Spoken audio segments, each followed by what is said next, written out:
चाचा भतीजे की बड़ी तैयारी है, यानी कि नीतीश कुमार और तेजस्वी यादव खरमास के बाद एक बड़ी तैयारी कर रहे हैं। क्या तैयारी कर रहे हैं आपको बताती हूँ। देखिए, तेजस्वी कल जब पटना आए तो उन्होंने कहा कि 100 दिन तक कुछ नहीं बोलेंगे, यानी कि पहले ही अल्टीमेटम दे दिया कि 100 दिन के बाद जो होगा वो बीजेपी के लोग से बर्दाश्त नहीं किया जाएगा। देखिए, आपको मैं बताऊं तो तेजस्वी यादव यात्रा करने जा रहे हैं और ठीक उसी समय नीतीश कुमार की भी यात्रा है। नीतीश कुमार की यात्रा का शेड्यूल जारी हो गया है, यानी कि नीतीश कुमार जो है वो यात्रा करेंगे 16 तारीख से। पश्चिम चंपारण से यात्रा शुरू होगी। ये यात्रा बहुत महत्वपूर्ण होने वाली है। देखिए, आपको मैं बताऊं तो ठीक इसी समय तेजस्वी की भी यात्रा है, सीधे पश्चिम चंपारण और फिर तेजस्वी यादव की यात्रा। तो ये यात्रा दोनों साथ में होने वाली है और इस यात्रा में कहीं कोई खेल ना हो जाए। देखिए, बिहार की राजनीति में खरमास का महीना अशुभ माना जाता है और फिर खबरें आती हैं कि खरमास के बाद जो कुछ भी होगा वो बहुत शुभ होगा। खरमास यानी कि 14 तारीख मकर संक्रांति के बाद से खरमास खत्म हो जाएगा। 14 तारीख को नीतीश तेजस्वी मिलेंगे क्या? देखिए, तेज प्रताप ने अपने आवास पर न्योता दे दिया है। तेज प्रताप ने कहा है कि नीतीश कुमार को भी बुलाएंगे और मेरे छोटे भाई के नाते तो नहीं, लेकिन बिहार विधानसभा में लीडर ऑफ अपोजिशन के नाते तेजस्वी को बुलाया जाएगा। तो चाचा भतीजे की मुलाकात तो यही हो जाएगी और उसके बाद सीधे दोनों जो है वो यात्रा पर जाएंगे।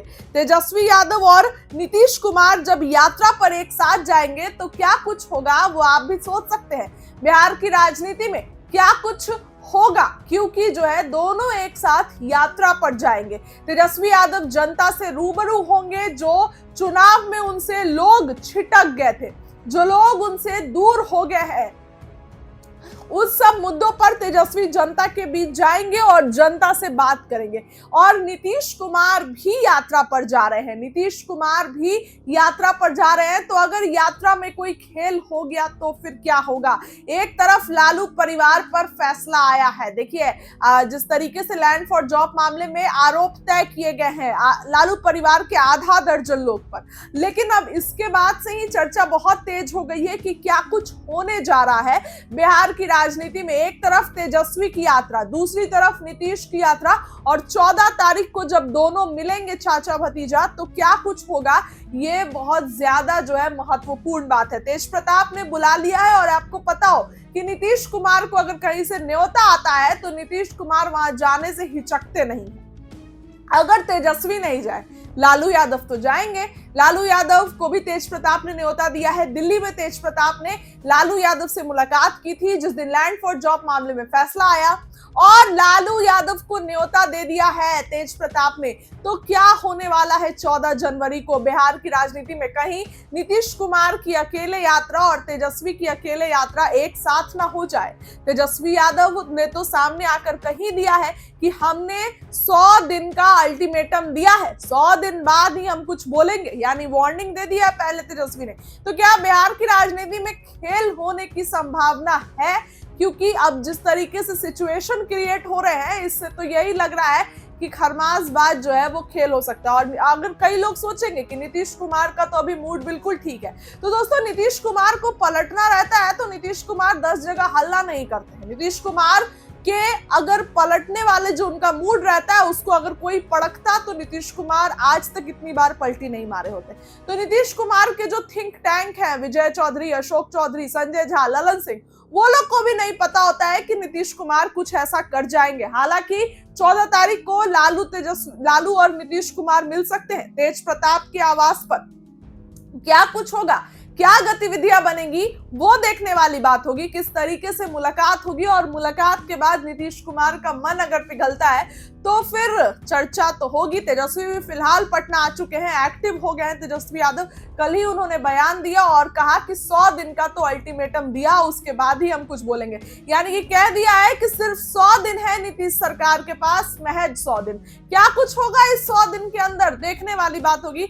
लेकिन 14 तारीख का इंतजार आरजेडी समर्थकों से लेकर कई नेताओं को भी है। फिलहाल उस खबर के लिए इतना ही। आपको क्या लगता है कमेंट्स में राय रखिए। बहुत बहुत आना चाहिए।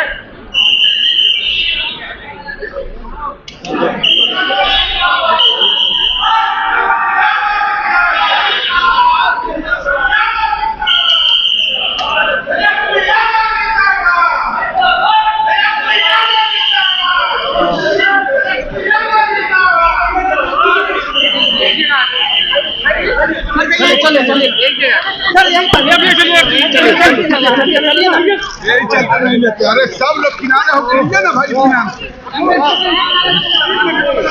किनारे हो क्या, किनारे होकर लीजिए। एक जगह लगा दो,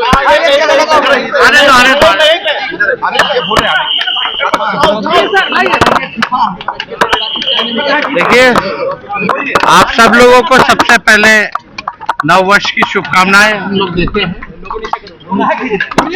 और आप सब लोग जान रहे हैं कि पिछले साल जो है चुनाव जो है संपन्न हुआ है, और पिछले चुनाव में लोकतंत्र में लोक हारा है और तंत्र जीती है। आप कह सकते हैं कि लोक की हार हुई है और तंत्र की चुनाव में जीत हुई है। जनतंत्र को इन लोगों ने धन तंत्र और मशीन तंत्र बना दिया है। हम लोग सब लोग जानते हैं कि क्या षड्यंत्र रचा गया, छल कपट से ये लोग चुनाव जीते। लेकिन नई सरकार कैसे बनी है ये पूरा देश और बिहार की जनता जानती है। लेकिन फिर भी हम लोग जो मौजूदा जो सरकार है, क्योंकि हम लोग सकारात्मक राजनीति करते हैं, तो 100 दिन तक इस सरकार के निर्णय और नीति पे हम कुछ नहीं बोलेंगे। और देखते हैं कि 100 दिन बाद कब हमारी माताओं बहनों को 2-2 लाख रुपया मिलता है, 1 करोड़ नौजवानों को नौकरियां कब मिलती है, हर जिलों में 4-5 कारखाने लगाने की बात की गई है। लगते हैं कि नहीं लगते हैं, 100 दिन तक हम कुछ नहीं बोलेंगे। और ये सरकार की जिम्मेदारी है कि जो घोषणा पत्र इन लोगों ने जो जारी किया है, उस घोषणा पत्र को जमीन पर अमल करने का काम करें। बहुत शुक्रिया। बिहार में अपराध बढ़ गया है, बिहार में अपराध बढ़ गया है। 100 दिन तक हम नहीं कुछ बोलेंगे।